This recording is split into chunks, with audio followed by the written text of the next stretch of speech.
So shall we do the revision, students, today? Shall we revise, students?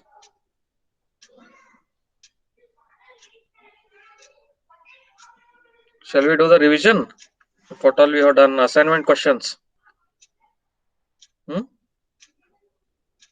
Inoj? Inoj, shall we solve the assignment questions?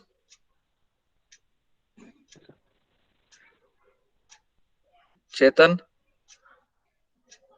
Chetan? Chetan Patil? Yes, sir. Shall we solve the assignment questions? Yes, sir. Yes. Okay.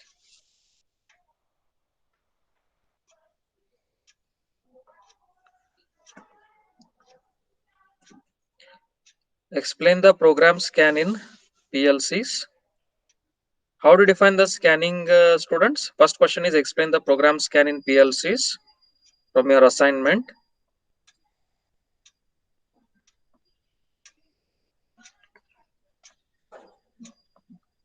Screen is visible, students?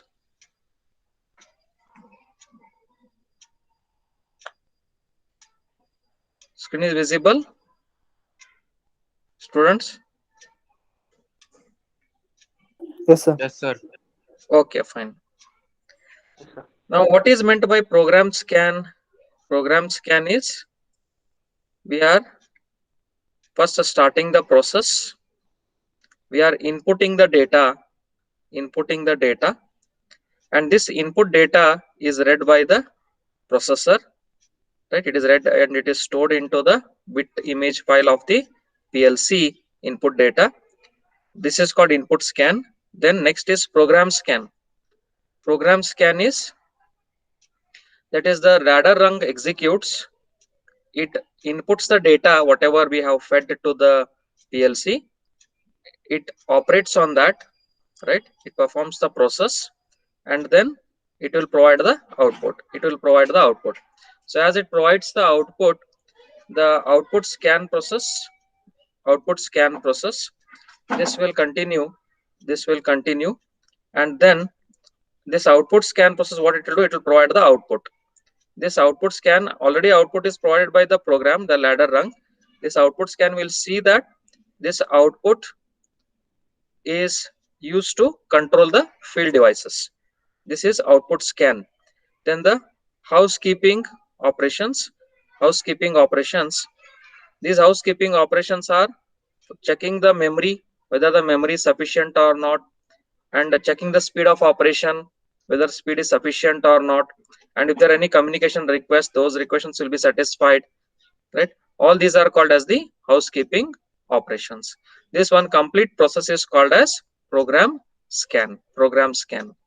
Okay.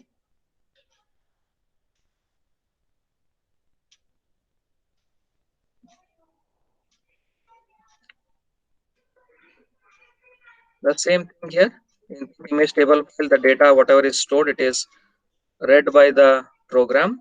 It executes that. The ladder rung will execute that.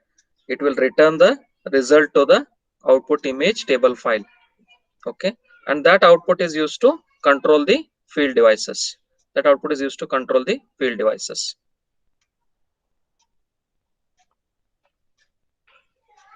Here they have shown in terms of addresses of the input and output devices.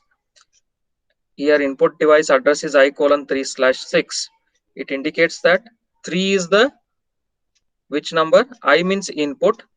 Okay, 3 means slot number, 6 means bit number. Slot number bar bit number. Slot number slash bit number. Okay. Then O:4/7. This is representing output coil. So this is 4 means it is the slot number, 7 means it is the bit number. Okay. So like this program, this figure here, it shows the different addresses of different input and output devices. Okay. This is a processor memory in which the data is stored in the image table.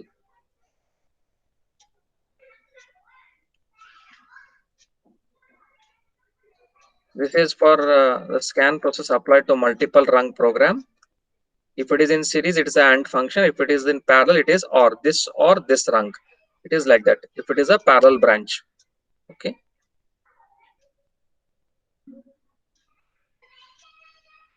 The same steps explained of the program scan. Then horizontal scanning. This is horizontal scanning in the program scan. If it is from left to right, if it is vertically from top to bottom, then it is the top to bottom scanning, or it is called as vertical scanning. Left to right is horizontal scanning, right?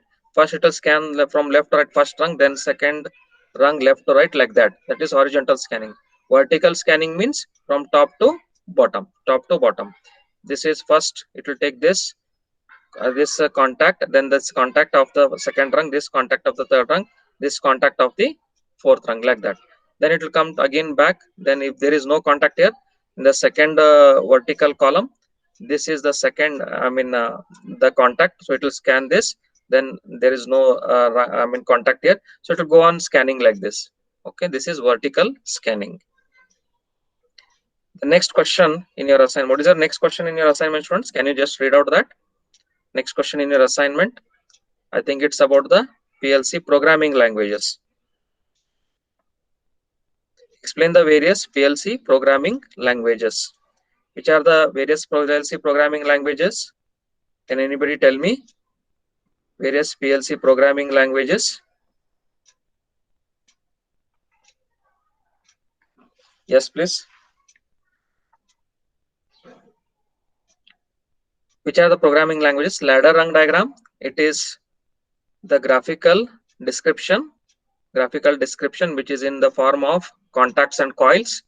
Functional block diagram, FBD, which is showing the interconnection between the blocks. It is in the form of blocks. Functional block diagram. Again, the name itself will tell that. Then third one, sequential function chart. It is in the form of a flow chart, as you have written the flow charts in your C language. Instruction list. It is in the form of mnemonics or instructions, right? Structured text. It is a high level text based language such as Basic C or Pascal. Here they are using the mnemonics in instruction list. Mnemonics means the function is represented in the form of instructions. For example, addition instruction is represented as ADD. For multiplication instruction, they are using MUL, like that. That is called as mnemonics. Then structured text means it is a high level language. That is, for example, C language or Pascal or Basic. They are all called as structured text level languages. Okay. Let us see these languages one by one. Ladder diagram. This is a comparison of ladder diagram and instruction list programming. Comparison of ladder diagram and the instruction list programming. Here we have the hardwired relay circuit. Okay, and this is the equivalent ladder diagram. Okay, instruction list and the equivalent ladder diagram. Instruction list and the just a minute, students.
Sorry for the interruption, students.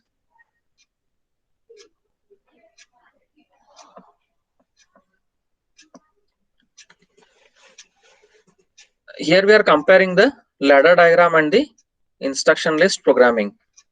This is the relay circuit, this is the ladder diagram, and this is the instruction list programming. Three languages are compared here. This is a relay programming, ladder diagram, and the instruction list programming. We know the relay circuit and the ladder diagram, right? We have already gone through many of the programs. Then here, this is the list, instruction list program means here it is in the form of instruction. Start, it stands for, this is PB1, this is started. Then this is the AND, here there is AND function. This and this, that is AND CR1. Then OR, this is OR LS1, OR LS1. Then AND not CR2, and not CR2. Okay, and not CR2. So this is AND not CR2. Okay, so this is the AND function. Then again output for the solenoid. Okay, output to the solenoid. Through the solenoid it is outputted and controlling the field devices. This is the instruction list program, which is explanation of the ladder diagram and the relay circuit in terms of instructions. There is a comparison between relay diagram, ladder diagram, and the instruction list programming. PLC ladder and equivalent functional block diagram. So this is the PLC diagram and its functional block diagram. Right, you can just see here sensor 1, sensor 2, and its output. So this is the output in the form of block diagram.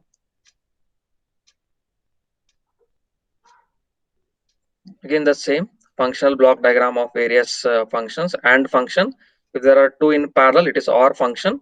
Again this and this, that is AND with the NOT. This is representing NOT here. Examine if open, this is examine if closed condition here, not of this. Okay, A and not of B, we are using like that. Here it is just A and B, here A or B, here A and not of B. Okay, elements of sequential function chart program. So these are the various transitions occurring here from first step 1 to step 2, step 2 to step 3, then action taken in between. A sequential program it is.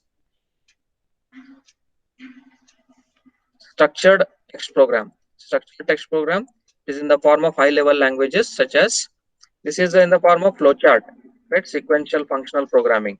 Sequential programming means it is just in the form of a flowchart. Okay. Then structured text programming means it is in the form of high level languages. PLC ladder and its equivalent structured text program.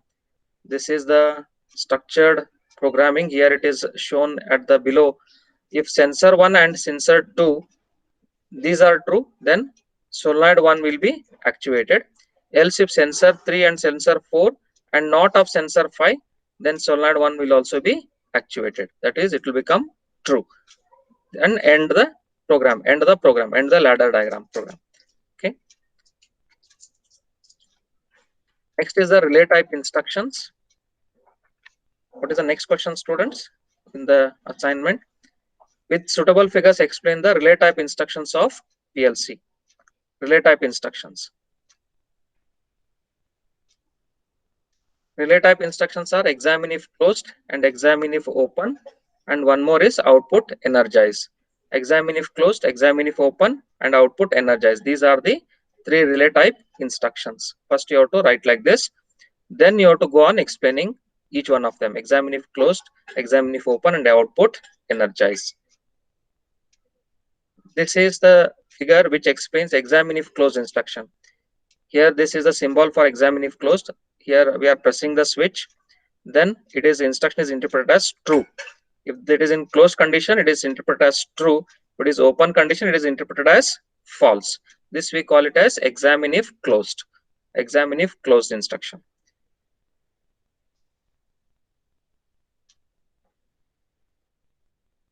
Next is examine if open instruction, XIO.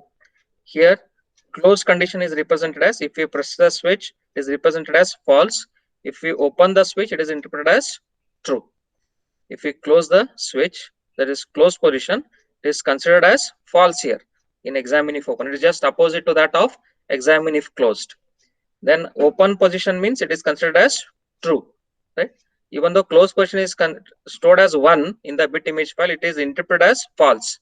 Even though the open position is stored as 0 in the bit image file, it is interpreted as true. Okay, this difference you should remember between examine if closed and examine if open relay type instructions. The next one is output energize. Suppose if this contact is true, if this contact is true, the rung will become true and the output coil will be energized, relay coil will be energized. Then as the output becomes true, here one will be stored in the output image file. Okay, then here this is the input, this is the input module. Okay, then here we are storing the status of the input data, right? Input data, this is for input module and this is for the output module. Okay,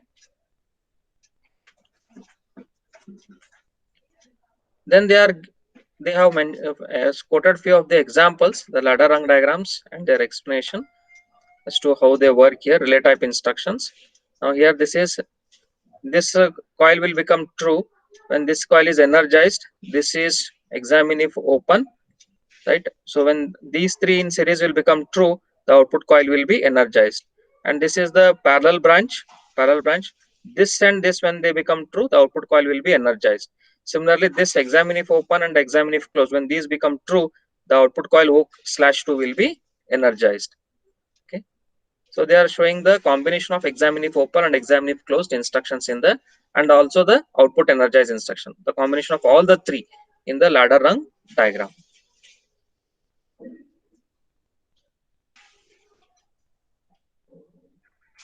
Here also it is the same. If this is false, if these two are true, it is false only. Because if one of the contact is false in the rung, that output will become false. This is true here, only one contact is there, output is true. Then this is false, these two are true. So here the parallel branch is true. That's why it is coming true here. Both the outputs are energized. Because in the parallel branch we have true condition, this true condition and these two true conditions. They are making the rung to become true, and hence the output coils are becoming true. They are energized in the rung 2. So this is about the relay type of instructions. Next is, what is instruction addressing? Explain with figures. What is instruction addressing?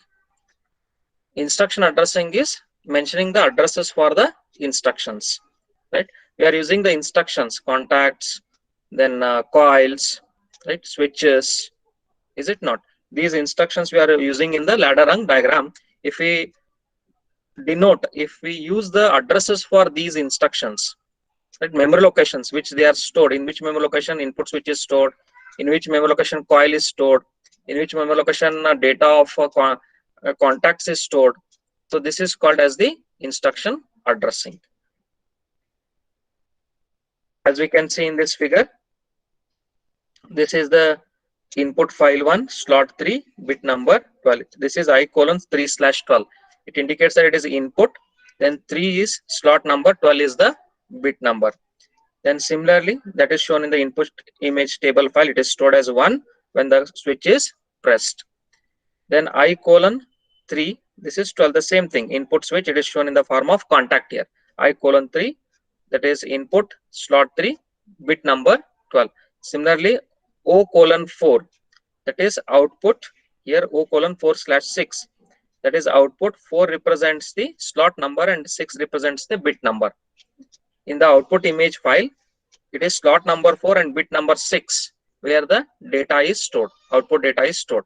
Okay, so like this we are using the instruction addressing. Simple it is. The same thing again represented in the form of ladder rung. This is input switch, push button switch, limit switch, and here the inputs are represented in the form of square, within the square bracket, shapes, and the outputs are represented in the form of a diamond shape. That's what they want to represent here. This is a solenoid and this is the pilot light. Okay, TL1.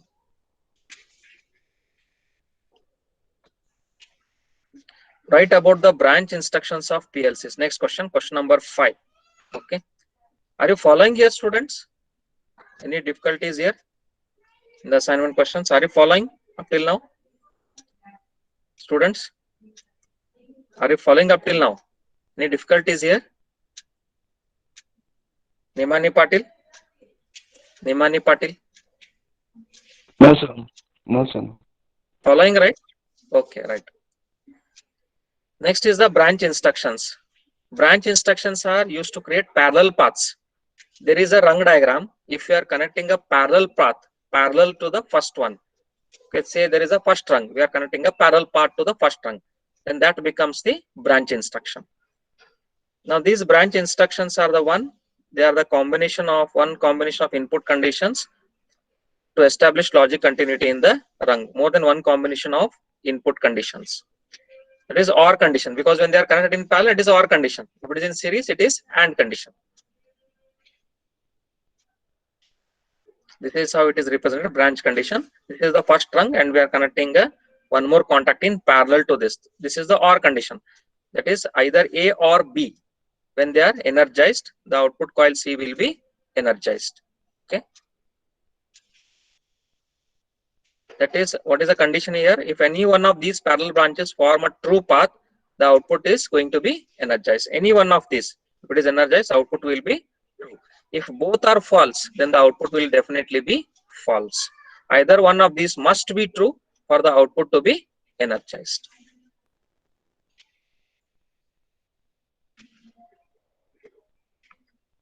Here they have shown with the examine if, that is, if this first rung is true, the output coil D will be energized, or if this contact C is true, then the output coil D will be energized.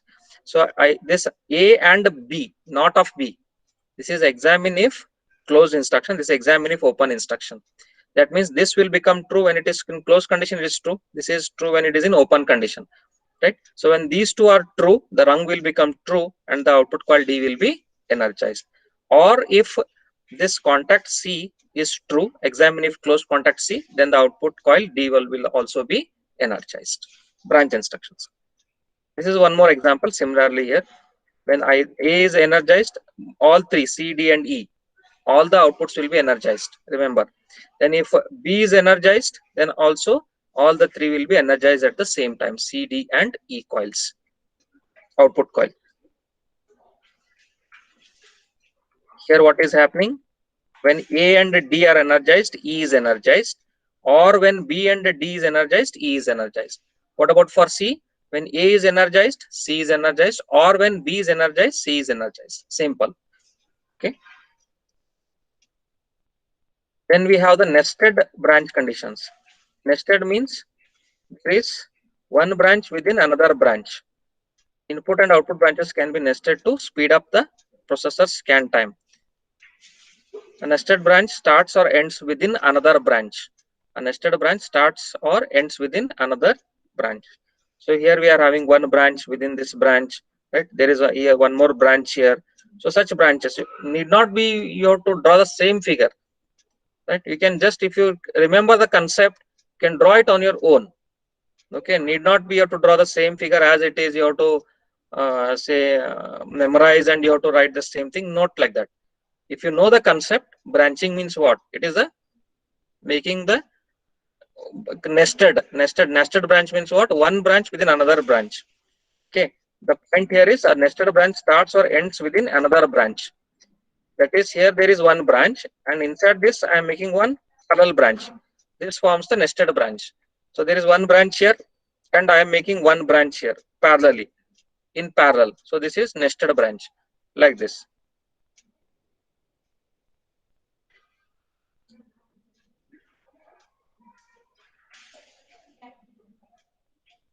Okay. So these are about these questions. The next question is, explain the method of entering the ladder diagram. Explain the method of entering the ladder diagram. How to enter the ladder diagram. Any ideas, students? Do you all remember how to enter the ladder diagram? Do you all remember that? Anybody? How do you enter the ladder diagram? By using what we'll enter? Either we are using a computer to enter the ladder diagram, or we are using the handheld device, just like your calculator, okay, to enter the rung instructions. So it is accomplished with a computer keyboard or handheld programming device. Then we should refer to the manual whenever necessary. That point must be very clear. Whenever necessary, the manual should be referred so that it becomes easier to draw the ladder diagram, and specifications will be clear to the user. In the handheld keyboard, what will happen? We can enter easily the relay symbols, special function keys, right? Numeric keys, alphanumerical keys. Alphanumerical means the keys which are having alphabets as well as numbers on them. Such keys are called alphanumeric keys. Okay, special function keys, numeric keys, alphanumeric keys, or any other special programming functions. All these are present on the handheld keyboard, handheld device. It is. Now it is just like the calculator. On the calculator, we have multi-functions, correct? For the same, on the same key, it is having more than one functions. We use the shift key and we operate that key, we'll get the next function. This is called as multifunction. The same key performing many functions. Multiple functions keys work like second function keys on calculators. Then we are using a personal computer or a PC for programming or entering the ladder diagram. We have various options here for entering. We drag the instruction from the tool that is provided and we place it in the rung diagram instruction. Typical instruction toolbar. Here there is a menu bar which is indicating the various instructions, right? Here we can pick them from this list and we can place them in the rung diagram. Okay, can drag and drop. Which are the various menus in the software, in the tool for entering the ladder diagram? Main window. This window is used for creating the project or for writing the program, drawing the ladder rung. Windows title bar is located at the topmost of the window and displays the name of the program. Next comes the menu bar. Menu bar is located just below the title bar. It is same as the screen of your Microsoft Word, right? We have the menu bar, right? Then we have the vertical keys, drop down menus. We have the various functions, run command, right? Like how you operate in the C language. Same thing. The menu contains keywords associated menus that are opened on by clicking on the keywords. Windows toolbar. The Windows toolbar buttons execute standard Windows commands when we click on them. Then program or process status toolbar. This is for having drop down menus, drop down list. We are selecting the processor operating mode. Which mode it has to be operated, that I will be taking up next. That is, it operates in either run mode or test mode or a remote mode. Okay, these are the various modes of operation of the PLCs: run mode, remote mode, test mode. Okay, then one more is program mode. These are the 4 modes of operation of the PLCs. Project window. This window displays the file folders in the form of a project tree. Like how we have drive, C drive. In that drive, you have created a folder. Can you explain remote mode? Which one you want? Remote mode, sir.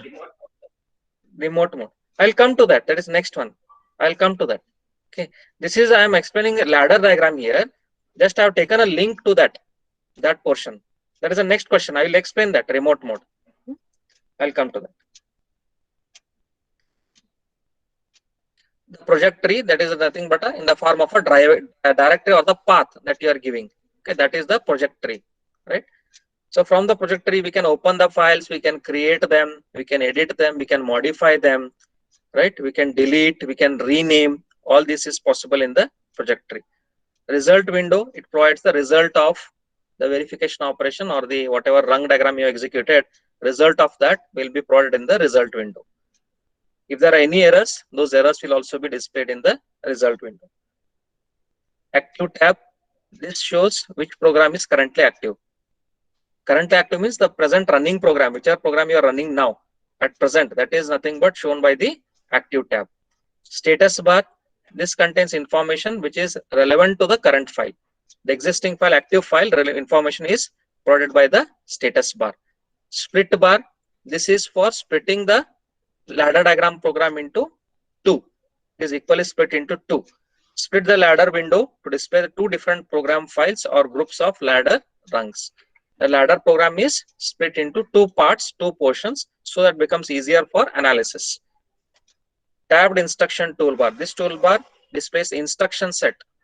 It consists of instructions that is provided by the tabbed instruction toolbar in the form of tabs. That figure I'll show you all. What is a tab? Instruction palette. This consists of instructions in the form of a table. All the available instructions are displayed in the form of one table. Okay, so that we can easily select the instructions from that table. Okay. Then ladder window. This window displays the currently open ladder program file, whichever is open existing program, that is shown by the ladder window and is used to develop and edit the ladder programs. Whatever ladder rung diagram we have drawn, we can edit that ladder rung diagram. Okay, that is possible in the ladder window. Then properties of the ladder window. This allows us to make certain changes in the ladder diagram and its associated addressing and documentation. It's a documentation of the ladder program that we have drawn. All the documentation related information about the ladder diagram, whatever we have drawn, that is shown by this ladder window properties. Okay. Then the processor type selection. This allows us to type the processor. That figure I will be showing you next. Which processor we are going to select. There are different types of controllers, PLCs. One is by Allen Bradley, then SLX we have, then we have PLC by Siemens, right? So different types of PLCs are available, which are manufactured by various companies. Okay, we are going to select one among those. Okay, whichever is feasible for our program, whichever is feasible, we select that, we drag and drop there in our ladder rung diagram, and then we execute our programs. The select processor type screen, it is showing the various processors. That is the next figure. As we can see in this figure, it is showing the processor type. Here the processor type selected is L40E, right? As 24 DC volts, sync in, 16 trans SRC out. This is the type of processor that is selected. We can see in the above, Micrologix processor is there, and various VAC processor is there. Various other processors are available, but here they have selected this particular type of processor. IO configuration screen. This is for the input and outputs. Input and output. Input is usually 120 volt AC and output is 24 volts DC. Okay, for our PLCs, what we are studying in this subject.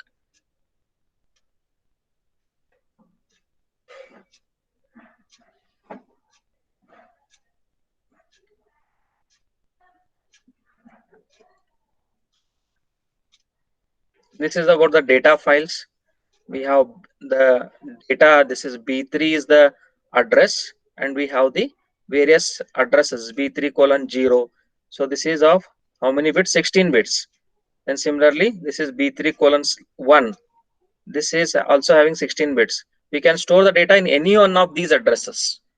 Whatever data we are storing, that will be stored default in the first memory location. It will take as a default, then it will take the second memory location, third, fourth, and so on. It will go on storing the data from one memory location to next memory location, the data bits.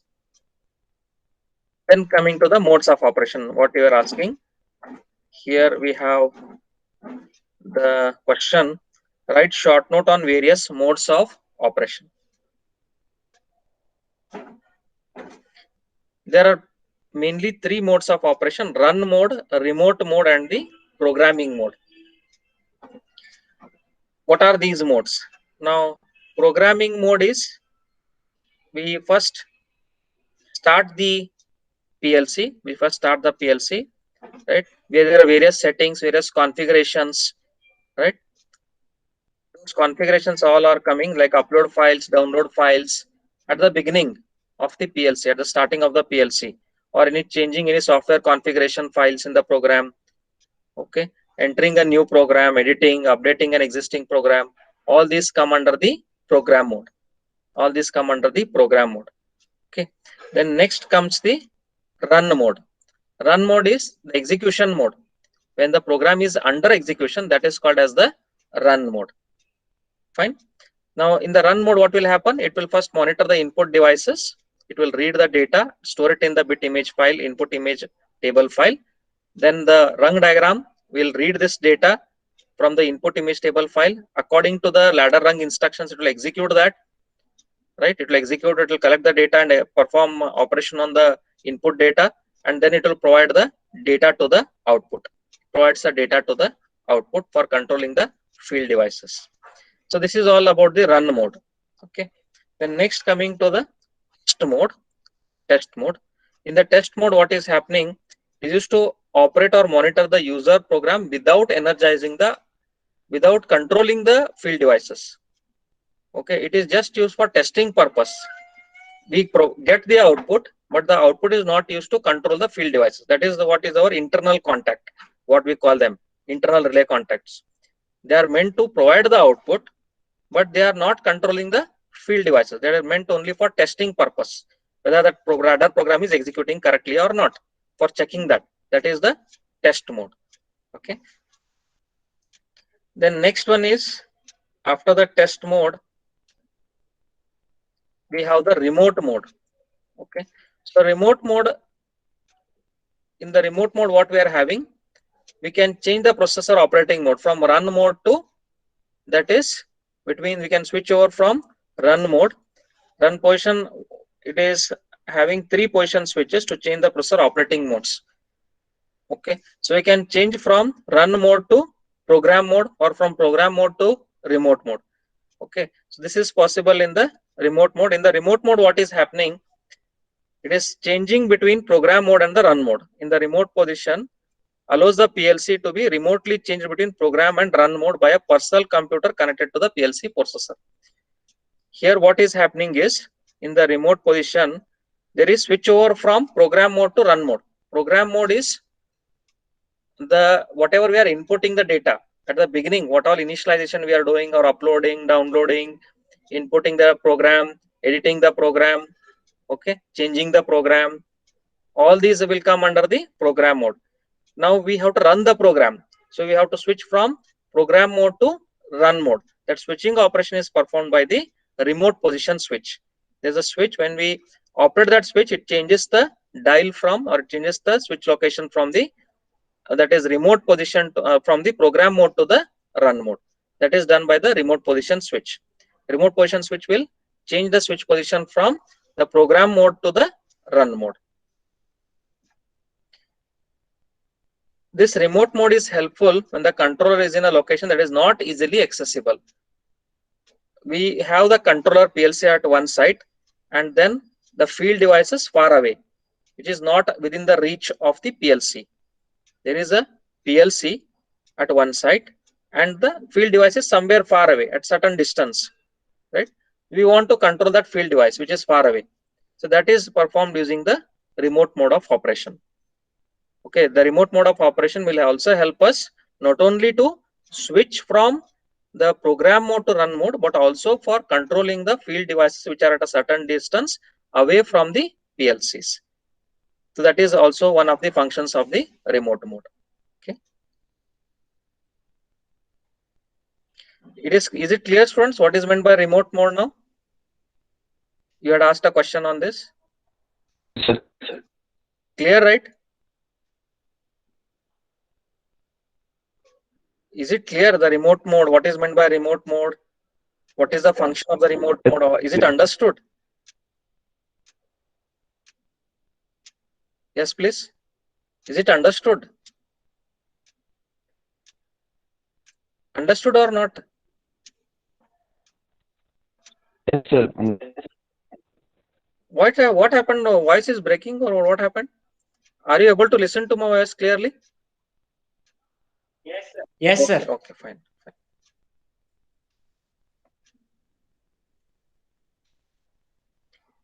Next question. Explain with neat diagrams the electromechanical control relays. Is the next question.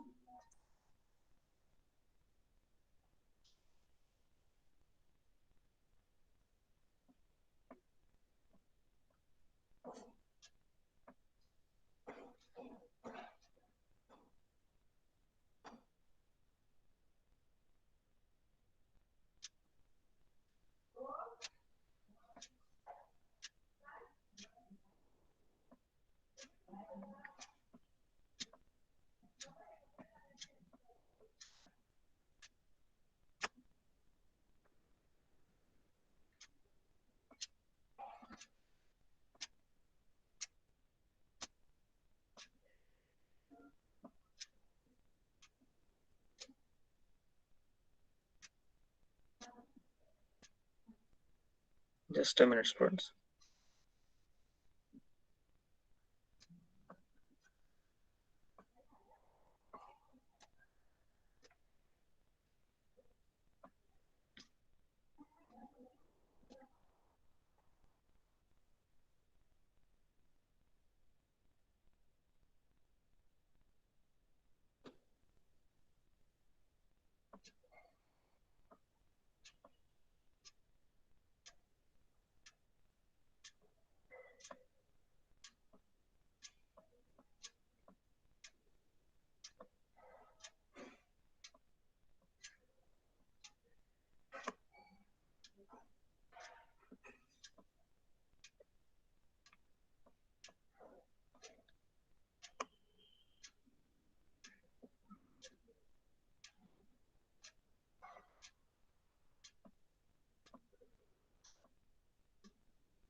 Okay.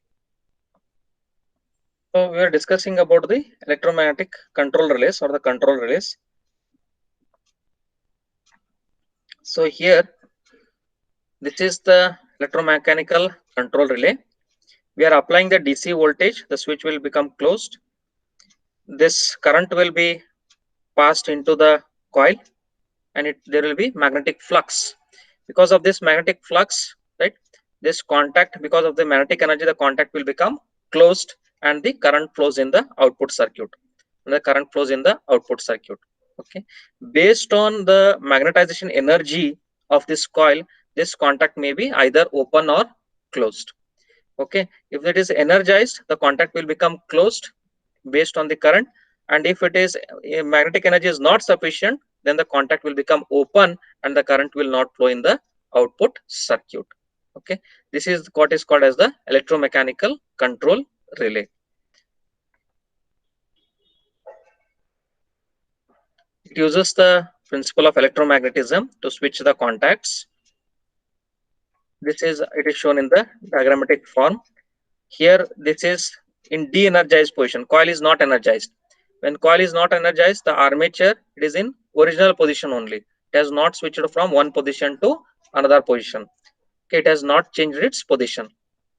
This is when it is de-energized. When the coil is energized, what is happening? The contacts will become closed. The contacts becomes closed. Okay, because of the energizing of the coil, this armature moves, and when this armature moves, the contact will become closed. Right. This is the function of the electromagnetic control relays. The first one I showed is electromechanical control relay. This is electromagnetic control relay. Electromechanical, it is almost magnetic only, magnetic in nature. So it is both are all same, electromechanical or electromagnetic control relays. Because of the magnetic energy, there is movement of the armature. And as the armature moves, there is either opening or closing of the contacts. Here we can see in this figure, the coil is energized and the armature moves. Initially, if the contact is normally closed, it will become open. If it is normally open, it will become closed after it is energized. As the coil is energized, the armature moves. If the contact is normally closed, it will become open. The contact is normally open, it will become closed. This is how it operates. This is in de-energized position. This is the coil energized position.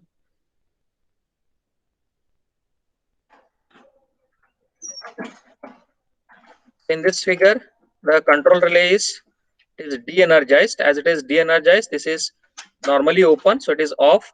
Here it is normally closed, this is on. The coil is in de-energized position. Okay, when the switch is open. When the switch is closed, control relay is energized. So as control relay is energized, this is normally closed, so it is on state. This is normally open, so this will become to off state. So this is the electromagnetic control relay ladder rung diagram. Next question is about the contactor. If you just see the contactor, next question is on the contactor here. Explain with figures the contactors used in PLCs. That is the next question. Can you recollect, friends, what is a contactor? Can you just recollect that? A contactor is a relay, a special type of relay designed to handle heavy power or the high power. Okay, if the current is more, right, if it is not handled by the relay, then high currents are handled by the contactors. It is meant to handle larger currents or heavy power. The next figure we can see the magnetic contactor. Here, this is a diagram of the magnetic contactor. Here we are first activating on the line side, we are providing the line voltage. Then the stationary contacts will become closed. The contacts will move here. As the contacts move here, the coil will be energized. The coil will be energized. This coil will be energized. So this is the armature or the plunger. Armature or the plunger. This moves. As the coil is energized, the plunger or the armature should move. Right? The one which we saw during the explanation of the relay diagram. Okay, the relay contacts. Then here when this armature moves, then next here on the load side, this contacts will become closed, these contacts, due to the spring action, and then it will control the motor on the other side. Okay, it is connected to the motor on the other side. So the heavy current whichever is flowing, that is controlled by this contactor. The line signal is applied, the input signal is up, voltage is applied. These stationary contacts, they come and get connected with the movable contacts. Both are in contact with each other. Because of this, the movable iron, the coil will get energized because of the current flowing, and because of the magnetic action, the iron armature or the plunger will move. As it moves, these two contacts will become closed here on the load side, and then as they become closed, they are controlling the current to the motor which is connected to the load side. The motor is connected to the load side. Okay, this is the working principle of the contactors.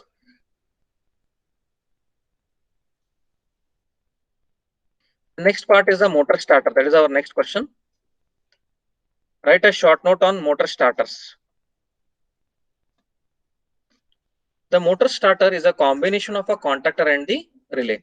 Combination of both contactor and the relay is called as the motor starter.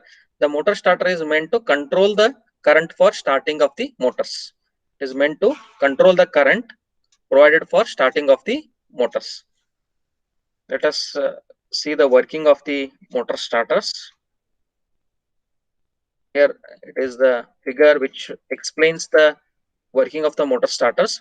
Here we have the contacts and the relay coils. Both we are having the contacts and the relay coils, overload relay coils, right? When the start button is pushed, when the start button is pushed, stop is also pushed. Then the motor will be energized, coil will be energized. This overload is coil contact is for providing the protection against excess current.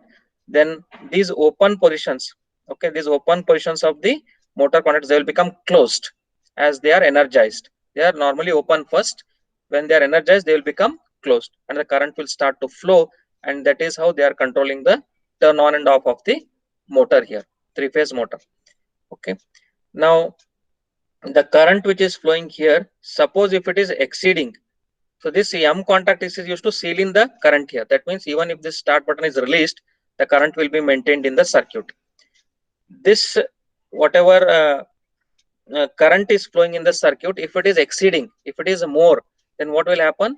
This normally closed contact will open, relay contact will open, and then it is not providing the current to the other part of the circuit, to the motor. Thus, it provides protection against the excess current which is flowing through the circuit here. If the excess current flows to the motor may get damaged, right? We have to avoid that. So to avoid that, what is done? The overload relay coil is used here, contact is used. So this contact, what will happen to the contact? It is normally closed. When the current is more, this normally closed contact will open when it is energized. As it opens here, there is no current flowing from this portion to left portion to right portion of the circuit. Hence, it provides protection against the excess current. Okay, this is the working of the motor starters. Same, it is shown in the form of a diagram here with the PLC program. Same thing it is. What is the next question, students? Next question. Explain the various mechanically operated switches. Which are the various mechanically operated switches? Can you all just recollect? These are all manually operated, normally open, normally closed, break and make, selector switch. These are normal, manually operated. Mechanically operated are these limit switches. Normally open limit switch, normally closed limit switch. Limit switch means if the current exceeds the limit or reaches the limit, then only it will operate. If the current reaches the limit, it will operate either to normally open or to close the contacts. In the temperature switch, normally open contact, normally closed contact. If the temperature reaches a particular value, then they have to either open or closed. Normally open contact, normally closed contact. Pressure switch is for normally open contact, normally closed contact. If the pressure reaches a particular value, either the contact has to be closed or open. For that, we are using the pressure switches. Then float type level switch is normally open contact. If the height of the liquid level reaches a particular level, then the contact will become open or it may get closed. Okay, for either checking the level of the liquid in the tank, so we are using the float type of level switches, normally open and normally closed. Then next question.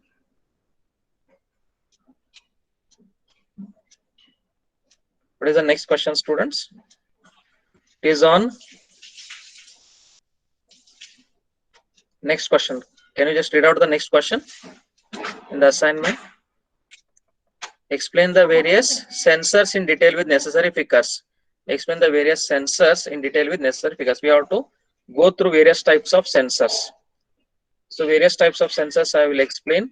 Proximity sensor, it is for when checking the proximity, right? The distance at which the object is placed. That will control the, that will that is sensed by the sensor and it will control that particular application. That is a proximity sensor. As we can see in this figure, the oscillator provides oscillations through the coil. It will reflect from this metal object which is nearby and it is detected by the detector. If the object is not present, then the lamp will be in off state. When this object is brought nearer, because the radiations are detected, then the lamp will go to on state. Lamp will go to on state. Okay. This is inductive proximity sensor.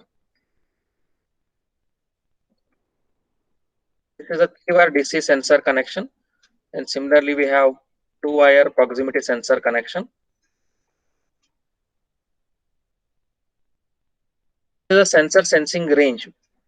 Because we have the hysteresis zone.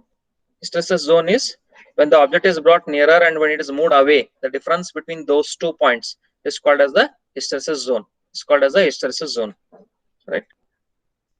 Capacitive proximity sensors. Here, the sensing is done based on the electrostatic field. Okay, nearby the sensor, there is an electrostatic field. Is a field or the voltage, right?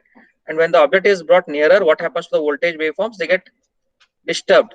The voltage waveforms will get disturbed, because of which we get the oscillations like this. If the object is not present, then it is horizontal. Waveform is almost 0. But if the object is present, then we get the oscillations like this, which indicates that the object is present nearby the sensor.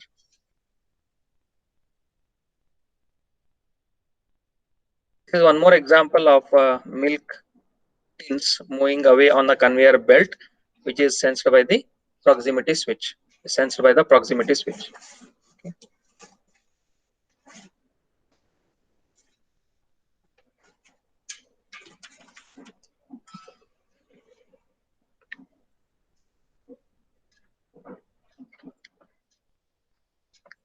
Then there is a magnetic reed switch. Magnetic reed switch.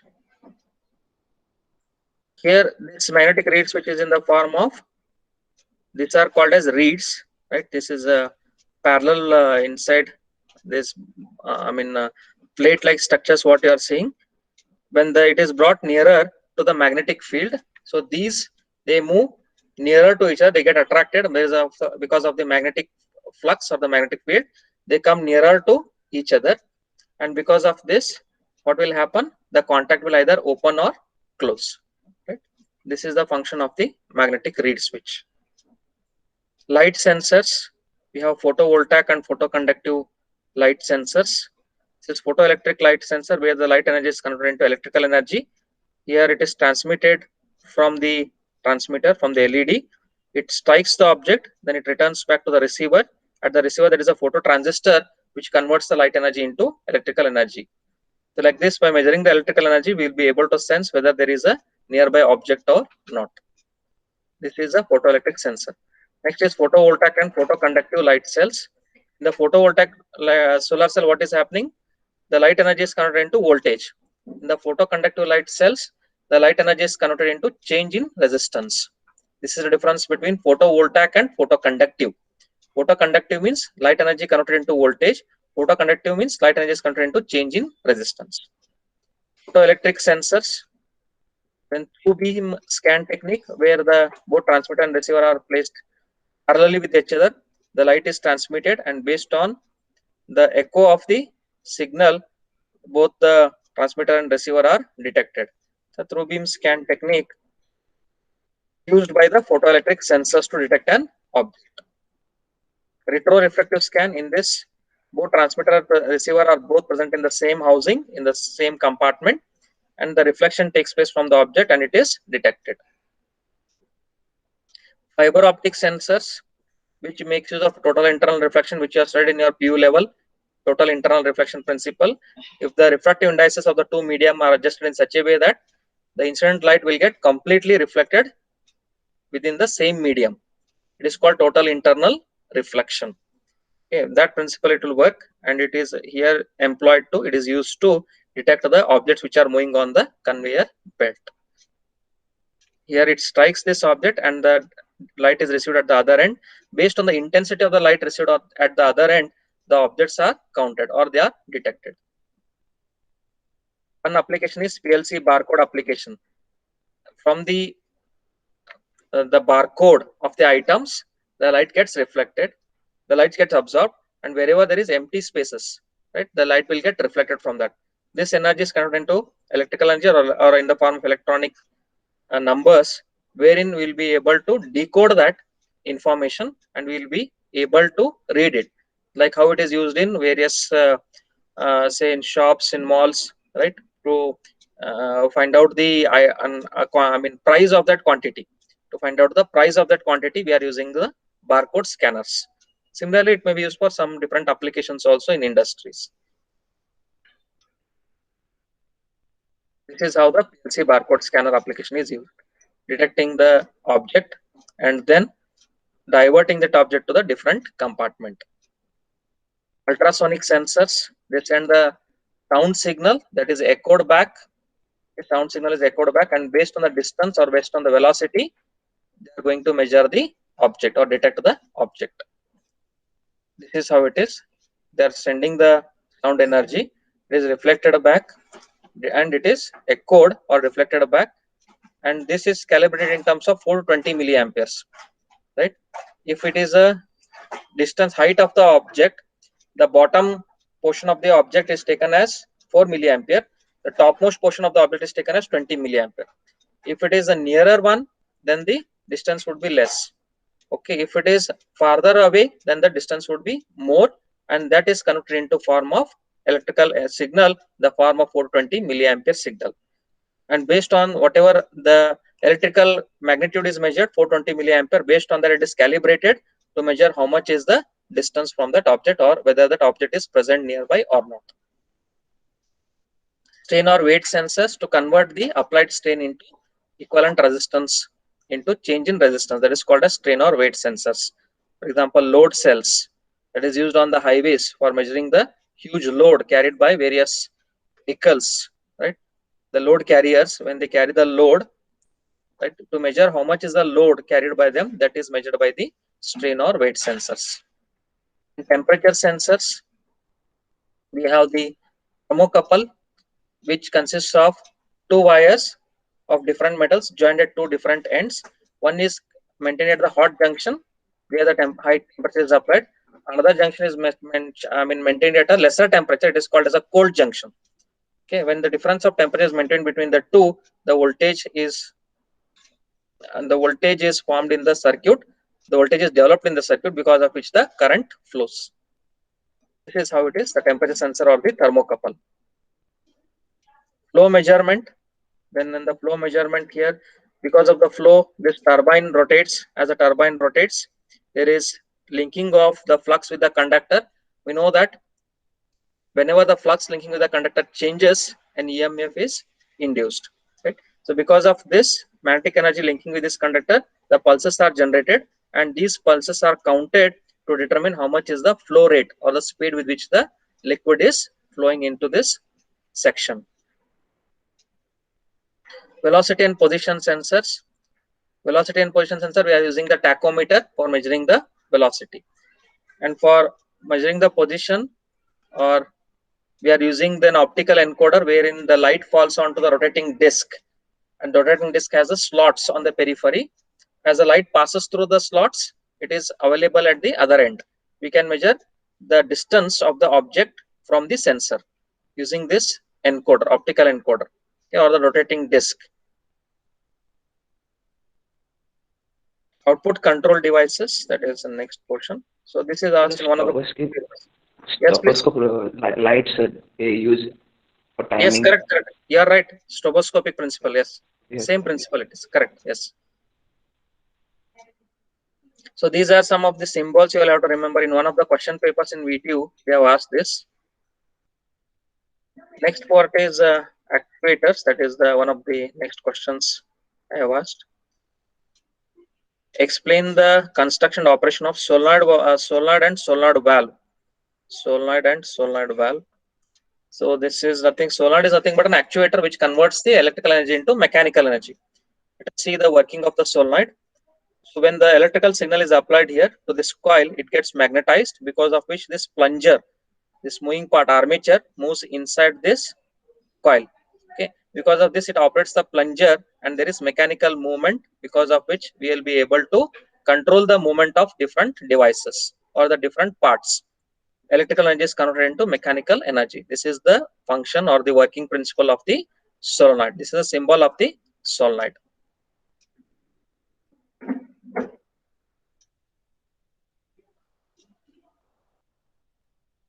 Next is solenoid valve.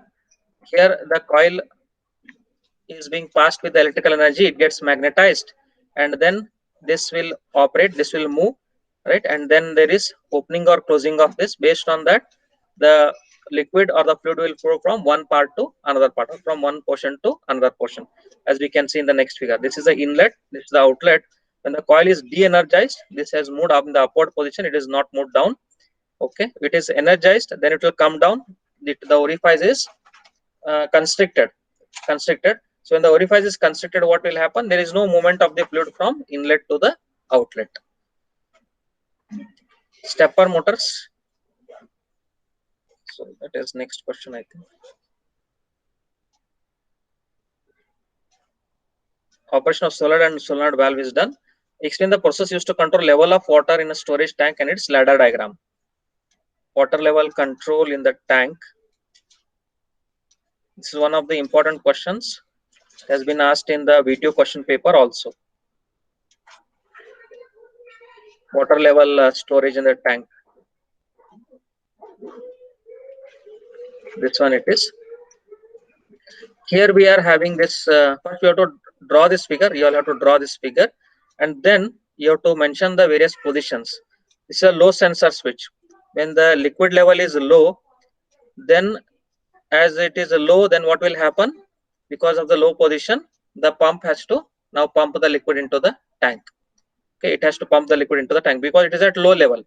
If it is at high level, what it has to do?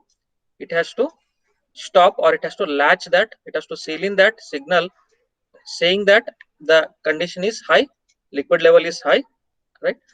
So these are the two positions here. One is the low sensor switch, another one is the high sensor switch.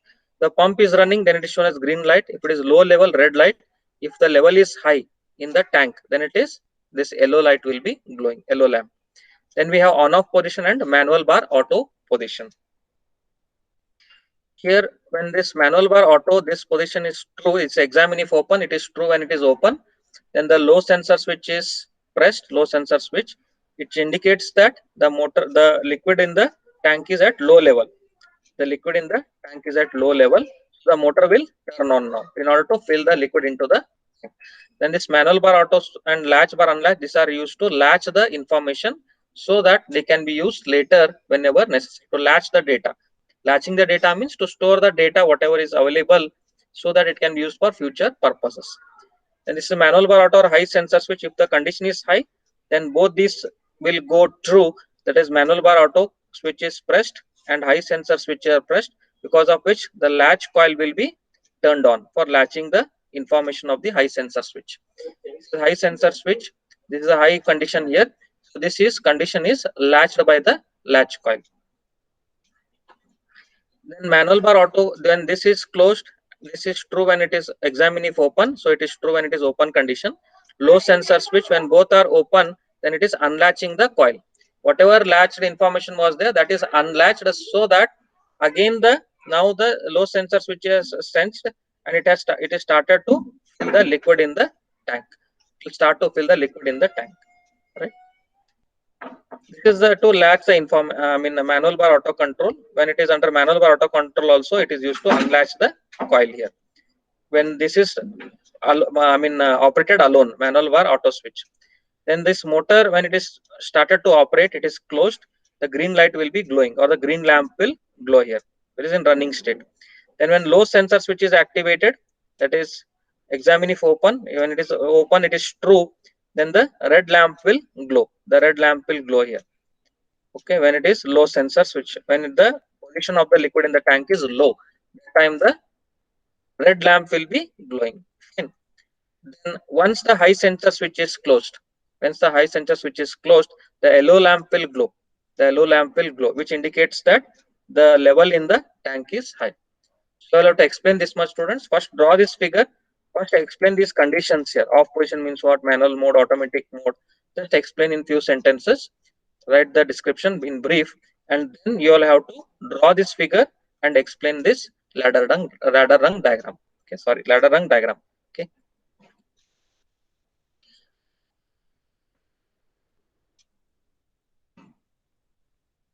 The next question that is being asked in your assignment is on the sequential process flow. Sequential process flow. I'll show the diagram first. So you'll have to draw this diagram, write a brief description about this. The package is moved on a conveyor belt. As the package comes to the limit switch, it has to stop. The package has to stop. First, we are starting the process. As the package comes nearby the limit switch, it has to stop. So to implement this function, we have to draw the relay ladder diagram and the PLC ladder diagram. I will explain the relay diagram first. Here PB1 start switch is pressed, PB2 it is already closed. Limit switch, when it reaches a particular level, the relay coil will be energized. Okay, limit switch, when it reaches a particular level, the relay coil will be energized. And this CR1 quantity is used to seal in the current, that is to maintain the current in the circuit even after the PB1 start switch is released. Then CR2 coil, this is examine if open. Examine if open. First condition, what is happening? As it is open, it will take some time to go to closed condition. Okay, and then sorry, it is normally closed, so it will go from closed condition to open condition when it is energized. Because of that, the red lamp will be going from on state to off state. Then this is normally open CR3 coil. This will go from normally open to normally closed state, and then the green lamp will glow. Green lamp glowing means now the motor has started. It is about to start. Process has started. Then the CR4 coil, this also goes from normally open to normally closed state. As it is energized, line voltage is applied, input voltage. Because of that, the motor starter coil will be energized and the motor will be started. So as the motor starts, what will happen here? These items or the package will move on the conveyor belt as the motor has started, and they will move towards the limit switch. Now as it comes to a limit switch, it has to stop. For stopping process, we have to perform the reverse operation now. So what is the reverse operation? We are performing here CR1, it becomes CR1, it is now PB1 start button is released. Okay, so control relay coil is de-energized. As this is de-energized, now it has to go back in the reverse direction. First it had gone from normally closed to normally open state. Now it will go from open state to closed state. Now the red lamp will glow, indicating that the motor has to stop. or the item has to stop nearby the limit switch. Then CR3 coil, this goes from normally, I mean, first it was open, it had went to close position, it had been to close position, then it will go from close position to open position, making the green lamp to go from on state to off state. Then the CR4 coil, which had been from normally open to close position, so it will go from close position to open position, de-energizing this motor starter coil, and the motor will stop. Okay, and because the motor stops, the conveyor belt will stop, and that particular package or that item will stop nearby that limit switch. Okay, the same is in the form of the PLC diagram. The same explanation, just you all can note that it's the same thing, just here we are using examine if. These are examine if closed instructions. Okay, so they are closed, and when this PB1 start button is closed, the relay is energized, and then this is used for B3 colon 1/0 to seal in the current. Then this is examine if open. So this will be going from, that is B3 colon 1/0. So which switch it is? B3 colon 1/0. Here it is for the relay coil. Okay, so this contact is examine if open. So it is when it is energized, it will go from open state to closed state, thus turning on the green LED first. Then this is examine if closed. It will go, when it is energized, it will go from closed state to open state. Just it is just a minute. First one is red lamp, right? First one is red lamp. So this will go from CR2 red, then we have green, red and green, right? So this is going from open state to, that is examine if it is examine if close instruction, examine if open instruction. This is examine if open. So this will be closed when it is energized. It will go from examine if open. So this is true when it is open, right? Examine if open means it is true when it is in open state, correct? When it is true when it is in open state. So here we are having this as energized. Okay, so this will go from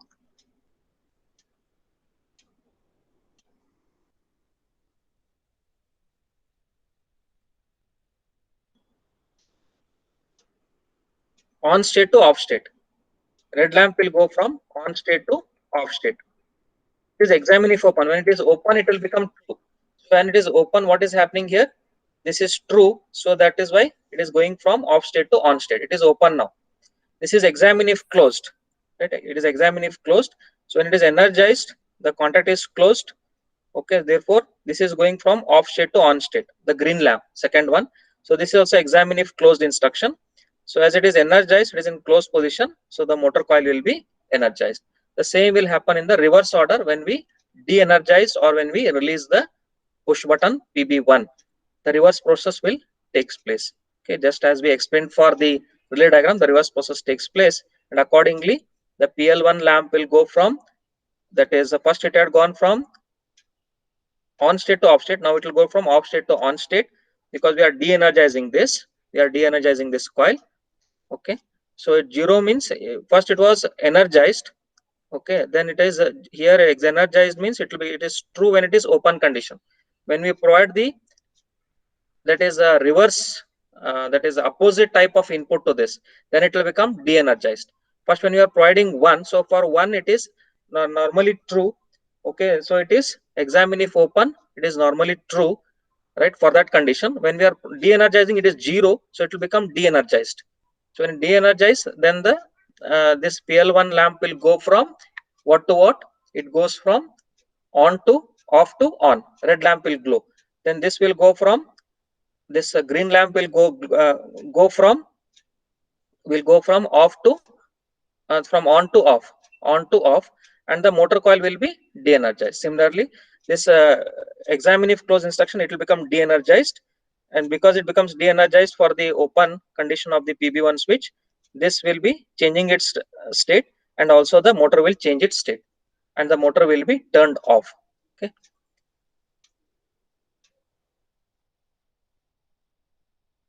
And next question is on this. It's a very simple program, the drill motor program. Okay.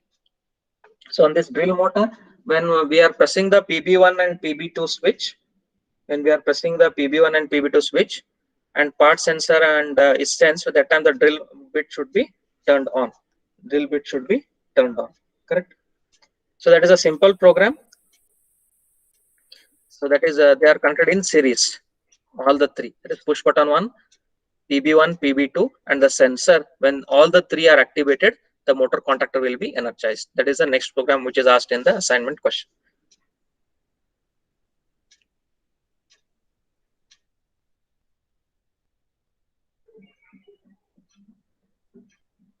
It is the next question.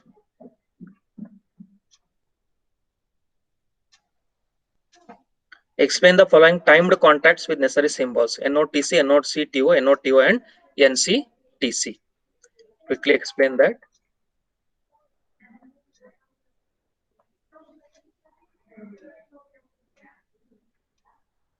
These are the contacts. NOTC, normally open, timed closed contact. So when it is energized, it is normally open. When it is energized, it goes from open state to closed state. Then NCTO, normally closed, timed open contact. It is normally closed. When we energize this, it takes some time to go from closed state to open state. Then this is normally open, timed open contact. Normally open, timed open contact. When relay coil is first energized, it will go from open state to closed state. When we de-energize that, it takes certain time to open. Okay, it takes certain time to open. This is normally open, timed open contact. Then we have normally closed, timed closed contact. Normally closed, timed closed contact is normally closed. Then when we energize it, it will go to open state. When we de-energize that, it will take certain time to come from open state to closed state. Okay, so this is normally closed, time closed contact. So you have to just draw these figures and you will have to explain. Okay, these are the various contacts: NOTC, NCTO, NOTO, and NCTC.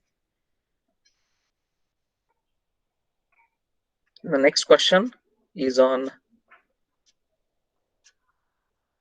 draw and explain the various timer instructions. Timer instructions.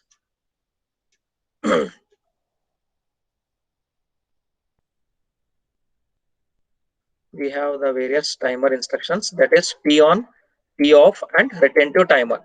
T on is timer on delay. Okay, counts time based intervals when the instruction is true. The instruction is true, that time it will count. T off is counting when the instruction is false. This is the difference between T on and T off. Then retentive timer, it counts time based intervals when the instruction is true, it counts, but the thing is that it is retaining the accumulated value when there is power off. This is why it is called as retentive timer. Then one reset instruction is when we press the reset instruction, whatever is the time accumulated value stored in the retentive timer, that will become to 0. That will be made equal to 0. That is the function of the reset instruction. Okay, so we have these various instructions, that is timer on, timer off, retentive timer on, and reset instruction. Coil formatted, it is the instruction timer on is available in the form of coil formatted timer instruction. This is a form of a coil formatted. Here the rung, when it becomes true, this becomes true, the rung becomes true, and the T on will be turned on. T on will be turned on. This is they are given in the form of address, preset value, accumulated value, and the time base. Okay. Then one more is block formatted timer instruction. It is in the form of block here, preset time, time base, and the accumulated value. The control line and the reset line. Control line is for controlling the timer. Reset line is for resetting the timer value or the accumulated value to 0. This is the principle of operation of an on delay timer. When it is rung condition is false initially, then it goes from false to true. That time the on delay will start and the output will go from false to on state. Once the preset value becomes equal to accumulated value, done bit will become high.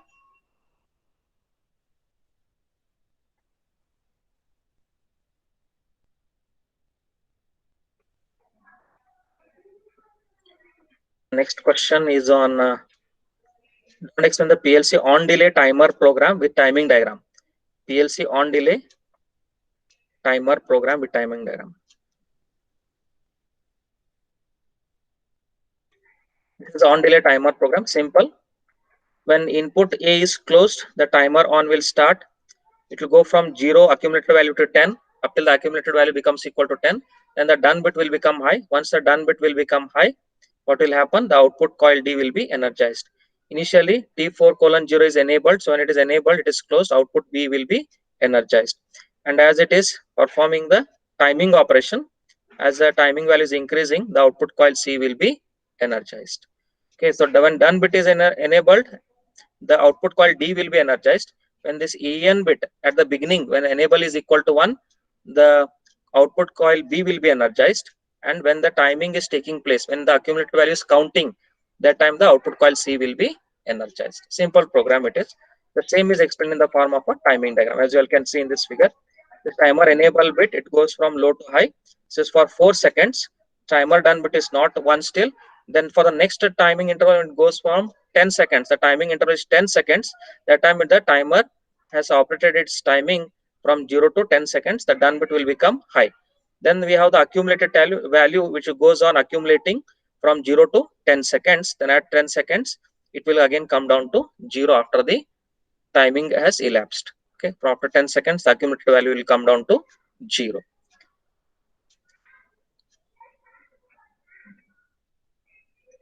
This is an instantaneous contact instruction programmed with the internally referenced relay coil. Here we have the start switch, instantaneous contact instruction, and the one more is immediate contact instruction. Immediate contact instruction, there is instantaneous contact instruction and the timed delay contact instruction. Both are used in the same diagram. That is what we call as instantaneous contact instruction programmed using an internal reference relay coil. Here the start switch is pressed, TD1 contact is closed, right? Because this is closed, immediately this will operate, TD contact. This is instantaneous contact. But this coil, M coil, motor coil will be energized only after 5 seconds. This is normally open, timed closed contact, NOTC is normally open. After 5 seconds, it will become closed. Okay, only then the M coil will be energized. So this is the working of this diagram. Simple it is. Then the same is explained in the form of the PLC diagram. This is stop instruction. When it is normally closed initially, when we close the start switch, the coil will be energized. This is used for seal-in contact. Then the relay contact, when this will become true, right, internal relay contact, this relay coil will be immediately energized. Then this relay contact, when it becomes true, after 5 seconds of time duration, the motor coil will be energized. The same thing what we explained for relay contact, we have to explain for the using the PLC diagram also.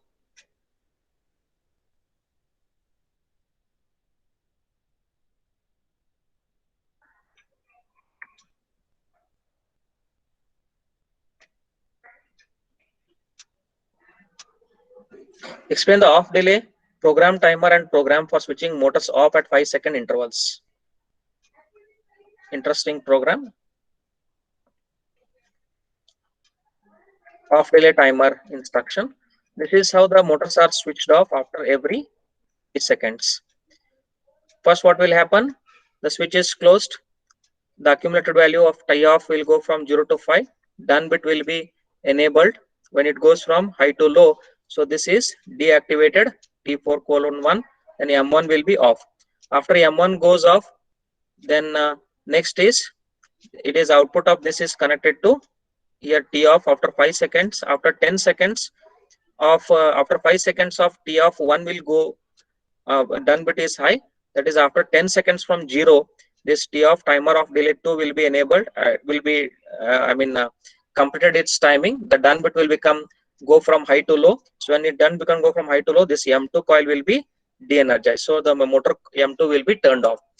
Then the next timer 3, it is going time from 0 to 15 seconds.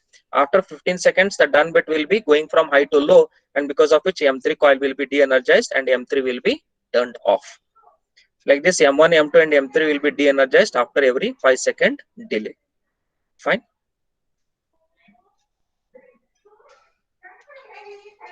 Next question. Explain the ladder diagram of the fluid pumping process. Fluid pumping process.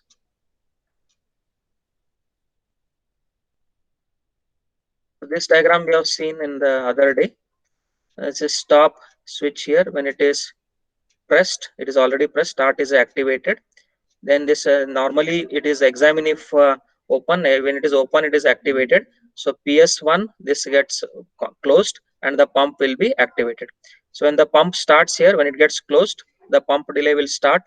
After a delay of say that is 5 seconds, the done bit will become high.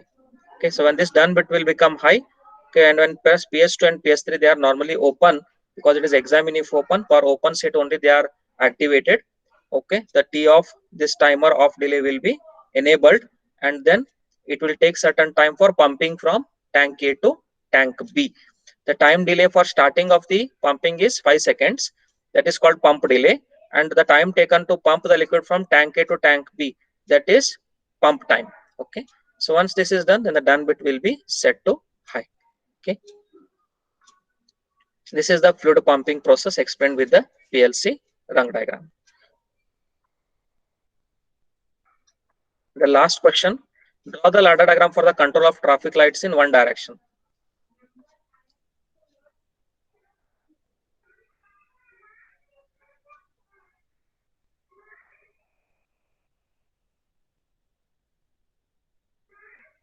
This is the figure, control of traffic lights in one direction. Okay. Here what will happen, this examine if open, when it is open the condition is true, rung becomes true, enable bit will become activated, it will become 1, the timer starts, and the timer counts up till from 0 to 30 seconds, done bit will be high. That time this red time will be activated, it will remain up till 30 seconds, this red lamp. Okay, then after this 30 seconds, the green time, when the output of this is applied, T4:0 is applied to the second one, green time. So this is enabled, this is enabled, and this is enabled after a time delay of 25 seconds, the done bit will go high. So the green light will be remaining for up till 25 seconds. 25 seconds. Okay, that is shown next. I will come to there. Then T4:1 DN bit goes high. When this T4:1 DN bit goes high, this output of this is connected to the input of this timer 3. This will be activated. Then it will go from 0 to 5 seconds, and then the done bit will become high. So when this enable bit is T4:0, T4:0, this is done bit, enable bit, it is high. Okay, it is examine if closed, so it is high. Then a done bit is going from that is here initially done bit when it is 0 initially. So examine if open, that is true, the red lamp will be glowing. Then after this 30 seconds, it has to take over by the green light. Okay, then T4:1 when it is enable is 1 and the done bit is low, that is examine if open, it is true and the green light will be glowing.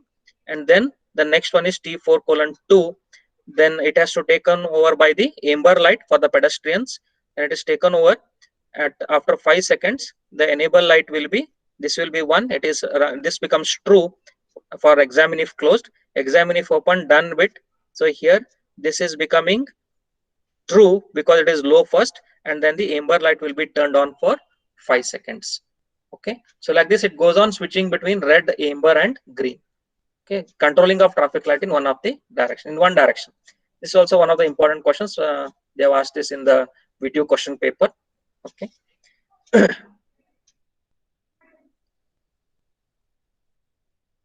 So that's about the assignment question, students. If you want to ask anything, you all can ask.